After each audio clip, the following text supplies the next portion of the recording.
7 ans après son départ de fait entrer l'accusé, le journaliste renoue avec les faits divers à la télé.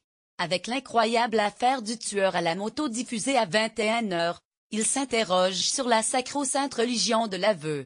Pourquoi je l'ai tuée? Je l'aimais et elle voulait me quitter. Sous une lumière rasante qui exacerbe les ravages de l'existence sur le visage de Michel Courtois, cette ancienne enfant de la Dasreville à scène de ses aveux. Lorsque, sous la pression des enquêteurs, cet homme âgé aujourd'hui de 52 ans, finit par déclarer être l'auteur du meurtre de Nathalie Davids, laborantine de 35 ans, dont le corps criblé de 7 balles de calibre 7,65 mm a été retrouvé le 27 novembre 2011, dans le parking de sa résidence à Ivry-sur-Orge, 91. Tout l'accable, c'est vrai. La poudre, retrouvée sur ses blousons. Sa réaction, grotesquement surjouée, notent les policiers sur leur PV quantique, apprend la disparition de sa partenaire pour le mais aussi sa passion des motos. Car, selon des témoins, le tueur de Nathalie Davids conduisait une grosse cylindrée. Et surtout, il a avoué.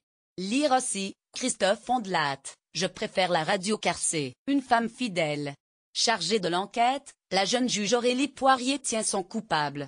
Et, ne compte, à l'évidence, pas le lâcher.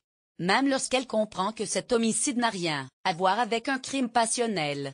Car, entre-temps, Yoni Palmier, surnommé le tueur de l'Essonne, a perpétré 3 autres meurtres avec le même pistolet automatique qui a ôté la vie à Nathalie Davids. La magistrate tient malgré tout sa ligne.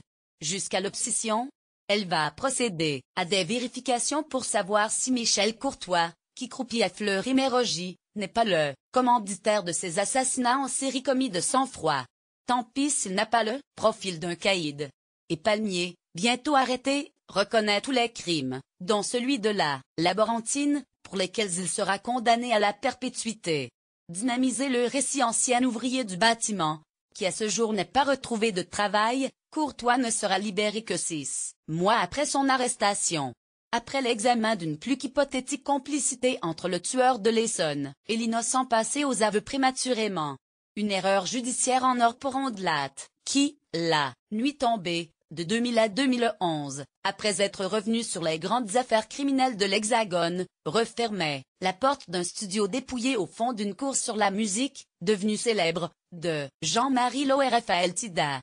11 saisons de fait entrer l'accusé à revivre les faits, d'Yves. Matière qui lui était devenue trop pesante, au point d'éprouver le besoin de l'abandonner. Ce retour dans les couloirs de la justice est un heureux concours de circonstances.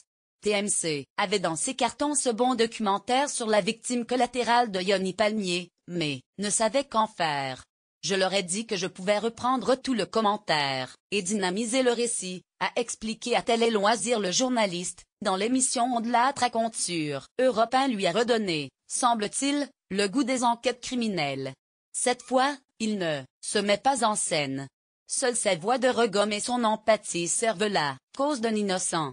Et si c'était la meilleure formule pour créer une nouvelle émission sur TMC? Affaire à suivre.